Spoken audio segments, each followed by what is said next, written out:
কিন্তু চিনলি না সে মোহাম্মদকে। এমন এতিম নবী আমার,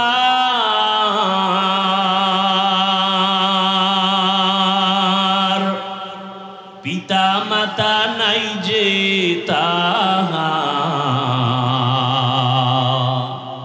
তারপরেও কত মারা মারলো তাকে দুশ্মনে।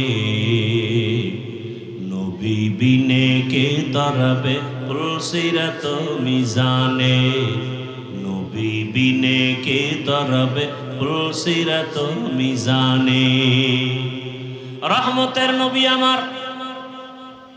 ইহুদি যখন বলল ছুরিটা আমার গলায় লাগাইও, ইহুদি কয় মুহাম্মদ তোমাকে মারার জন্য কত অপকৌশল অবলম্বন করা হয়, পারা যায় না।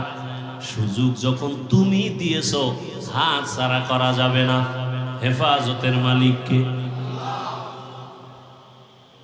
রহমতের নবীকে যখন রশিটা খুলে দেয়, রহমতের নবী হরিণী রশি দইরা ইশারায় বলে, হরিণী দেখছুনি ইহুদির হাতে ছুরি, সময়ের মধ্যে যদি এসে হাজির না হও, ওই ছুরিটা আমি মুহাম্মদের গলায় লাগাবো। হরিণী একটা দৌড় দিয়া জঙ্গলে চলে গেল, বাচ্চাদের ডাকছে আসো। কণ্ঠ পায় বাচ্চাগুলো জঙ্গলের ভেতর থেকে দৌড়ায়। আল্লামা জালালউদ্দিন রুমি রহমাতুল্লাহ আলাইহি তিনি ঘটনা লিখেন মাআরিফে মাসনবীর ভেতরে। যখন মা একটা চিৎকার দিছে, বাচ্চাগুলো আইসা মায়ের কাছে মাথা নত করে চোখের পানি ছেড়ে বলে, মা তুমি এতদিন আসো নাই, মা মা করে চিল্লাইলাম, এখন তুমি হঠাৎ করে আসলা, তার কারণটা কি, কেমনে? হরিণীও চোখের পানি ছেড়ে বলে, ও সন্তানেরা, কথা বলার সময় নাই, আমাকে ইহুদি বেঁধেছে। রহমতের নবী রাস্তা দিয়ে চলতেছিলেন, আমি দেখা অনুরোধের কারণে নবী ছাড়ছি, কিন্তু কথা বলা যাবে না। ইহুদি রশি নিয়ে দাঁড়ানো, ছুরি নিয়ে দাঁড়ানো, সময়ের মধ্যে যদি আমি হাজির হতে না পারি, ইহুদি ছুরিটা আমার গলায় না লাগাইয়া রহমতের নবীর গলায় লাগাই দিবে।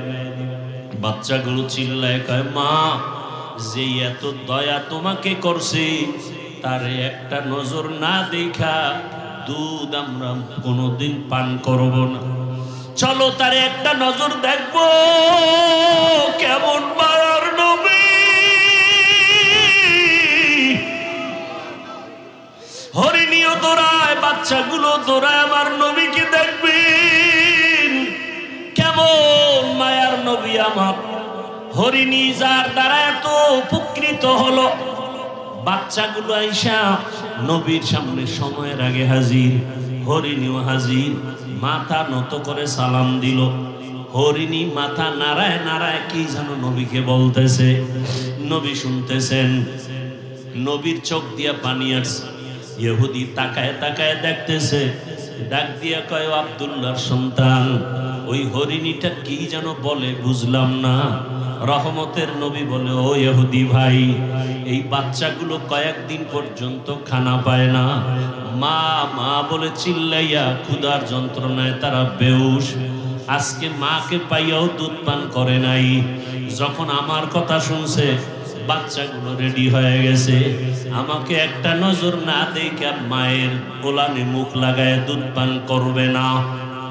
ইহুদি কথা শুই না তরবারিটা ফালাইয়া ডাক দিয়ে কয়, রে আব্দুল্লাহর সন্তান, এতদিন আমাদেরকে ভুল বলা হইতো, আজকে হরিণী যদি তোমাকে চিনে, আমি মানুষে কেন চিনতে পারি নাই, আমাকে তুমি মাফ করে দাও, বেয়াদবি করে ফেলেছি, আমাকে তুমি কালেমার রশিদ লাগাইয়া দাও। মায়ার নবীর ব্যবহার, মায়ার নবীর আচরণ আর আদর্শ, ও আমার কুমিল্লার মুসলমান, আমার যুবক, আমি তোমাকে এতক্ষণ যত বয়ান করছি একবারও কিন্তু বলি নাই আমার মতো দাড়ি টুপি আর পাগড়ি লাগাইয়া স্কুল ছাড়িয়া মাদ্রাসায় যায় হুজুর হও। আমি একবারও বলি নাই রে বাবা, বরং আমি বারবার সারা দেশে বলি, আজও বলি, ও ও বাবা তুমি স্কুলে পড়ো, কলেজে পড়ো, চাকরি করো, ব্যবসা করো, কোনো বাধা নাই রে বাবা। তুমি ডাক্তার হও, ইঞ্জিনিয়ার হও, প্রফেসর হও, তুমি এমপি হও, মন্ত্রী হও, ডিসিএসপি যাই হও না কেন, কোনো বাধা নাই। তবে ওখানে থাইকা আমার রসুলের মোহাব্বত অন্তরে জমা করো, 5 ওয়াক্ত নামাজ আদায় করো। তোমার মতো কত RAB, army, police, BDR, MP, মন্ত্রী, কত চেয়ারম্যান, কত ডিসিএসপি, কত ওসি, কত ব্যবসায়ী, ধনী মানুষ, নামাজি অভাব নাই। ও যুবক বাবা, তোমার মতো কত যুবক স্কুলে পড়ে, নামাজ পড়ে, তুমি কেন পারো না? তোমার মতো কত যুবক রাস্তায় গাড়ি চালায়, নামাজ ছাড়ে না। ওই সারা রাত রিক্সা চালাইয়া ওই সেজদায় গিয়া কাঁদে, ও মালিক অল্প কামাই করি, তুমি বরকত দিও। ঢাকা কলেজে গিয়া দেখো তোমার মতো কত ছেলেরা কলেজে ক্লাস করে, দাড়িওয়ালা, মাথায় পাগড়ি লাগানো। তুমি নিজের বিবেকটাকে জিজ্ঞাসা করো, তুমি কেন পারবা না? আমার মাওলাকে কি তুমি মিথ্যা মনে করেছো? আল্লাহর কোরআনটাকে মিথ্যা কি মনে করেছো? যদি মিথ্যাই মনে করো প্রমাণ দাও, এখন দাড়ি কেটে ফেলবো, আর নামাজ পড়বো না, আর আল্লাহর পক্ষে কথা বলবো না। কিন্তু আজ পর্যন্ত কেউ পারে নাই, কিয়ামত পর্যন্ত কেউ পারবে না। বরং তোমার পায়ে হাত রেখে বলি, আমিও তো তোমার মতো একটা যুবক সন্তান। আজকে যদি আমি টুপি দাড়ি ছাড়া চলতাম, প্যান্ট শার্ট পরিয়া মাস্তানি করতাম, সন্ত্রাসী করতাম, কেউ বাধা দিত না। ও বাবা, তোমার মতো যদি আজকে গুনার পথে দৌড়াইতাম, পার্কে দৌড়াইতাম, কেউ বাধা দিত না। কিন্তু এই টুপি মাথায় দেই কত কষ্ট, দাড়ি রাখি কত মানুষ কত খারাপ কথা বলে। মাদ্রাসায় পড়েছি, কওমি মাদ্রাসায় কত গালি শুনলাম। আল্লাহর বান্দা, তাবলীগ করি, পীরের কাছে যাই, কত বাজে কথা শুনি। এরপরেও কেন দাড়ি ফালাই না, টুপি ফালাই না, নামাজ ছাড়ি না, বরং তোমাকেও পাও ধইরা ধইরা বুঝাই, বাবা আসো আল্লাহর ঘরে গিয়েছে, দাদাও মা বাবার দোয়া নাও, উলামায়ে কেরামের দোয়া নাও, শিক্ষকের দোয়া নাও। কেন রে বাবা? একমাত্র কারণ আমার মাওলার কোরআন সত্য, আমার আল্লাহর কোরআনে যা বলা আছে তাও সত্য। ইন্নাল আবরারা লাফি নাঈম ওয়া ইন্নাল ফুজ্জারা লাফি জাহিম। নেক আমলওয়ালারা জান্নাতের পথিক, গুনাহ যারা করবে তারা জাহান্নামের পথিক। জান্নাতটা কেমন আরামের জায়গা তাও আল্লাহ বয়ান করেছেন, জাহান্নামটা কেমন ভয়ঙ্কর তাও আমার আল্লাহ বয়ান করেছেন। চিন্তা ভাবনা করে দেখলাম, দুনিয়াতে সূর্যের গরম সহ্য করতে পারি না, ফ্যানের বাতাস, এসি চলে, তারপরও ঘুমাইতে পারি না, গরম আর গরম। একটা মশায় কামড় দিলে রাতে আর ঘুম হয় না। গুনাহগারের জন্য যে আযাবের কথা আমার আল্লাহ বলেছে, ওরে ওয়াকুদুহান নাসু ওয়াল হিজারা, ওরে গুনাহ নিয়ে যারা কবরে যাবে, কবরে হাসরে জাহান্নামের আগুন। ওই জাহান্নামের আগুনে তো ভয়ঙ্কর, শরীরের যে কোনো জায়গায় লাগা মাত্র কলিজা পর্যন্ত ভুনা হয়ে যাবে। রহমতের নবী আম্মা জান আয়েশা বলেন, দেখি আমার রুমের মধ্যে বয়া বয়া নবী কান্না করে। আমি আয়েশা ভয় পেয়ে গেলাম, আমার কোনো বেয়াদবির কারণে নবী কষ্ট পাইলেন নাকি। আমি নবীর কাছে গিয়ে আস্তে করে প্রশ্ন করলাম, ইয়া রাসূলুল্লাহ আপনি কাঁদেন কেন? আমার কোনো বেয়াদবি হয়ে গেছে নাকি? আম্মাজানকে নবী বলেন, আয়েশা কি বেয়াদবি হবে? আম্মাজান বলেন, ইয়া রাসূলুল্লাহ আমার বয়স কম, অজান্তে না জানি আবার কোনো ব্যবহারে কষ্ট পেয়েছেন। কয় না না, তো আপনি কাঁদেন কেন? বলে, রে আয়েশা, আরে আমার হঠাৎ করিয়া দুইটা জিনিসের কথা মনে পড়ে গেল, আমি চোখের পানি আর ধরে রাখতে পারি না রে আয়েশা। একটা হলো, আমার জীবনে একটা দুঃখের সময় ছিল, আমার বংশের লোকেরা এত অত্যাচার করত, আমারে পানি পর্যন্ত দিত না, আমাকে 3 বছর পর্যন্ত শিয়াবে আবু তালিবে গৃহবন্দী করে রাখছে, খানা দেয় না, আমি গাছের পাতা চাবায় চাবায় খেয়ে পেটের ক্ষুধা নিবারণ করেছি। ওই সময় আমার আপন ছিল খাদিজা। ওই খাদিজা যখন চলিয়ে গেছে আমি ওর কথা সহ্য করতে পারি না, মনে আসলে চোখের পানি পড়ে। আর আমার হঠাৎ করে চোখের পানি হাসরের ময়দানের হালাত। হাসরের ময়দানটা এত কঠিন। আম্মা জান বলেন কেমন কঠিন হবে? নবী বলেন আয়েশা, কিয়ামতের ময়দানে সবাই উলঙ্গ দাঁড়াবে, নারী পুরুষ সব উলঙ্গ। হাসরের ময়দানটা বড় ভয়ঙ্কর হবে। জাহান্নামের আওয়াজ, সূর্যের গরমে জমিনটা তামা হয়ে যাবে। জাহান্নামের চিৎকারে হাসরের ময়দানটা থরথর করে কেঁপে উঠবে।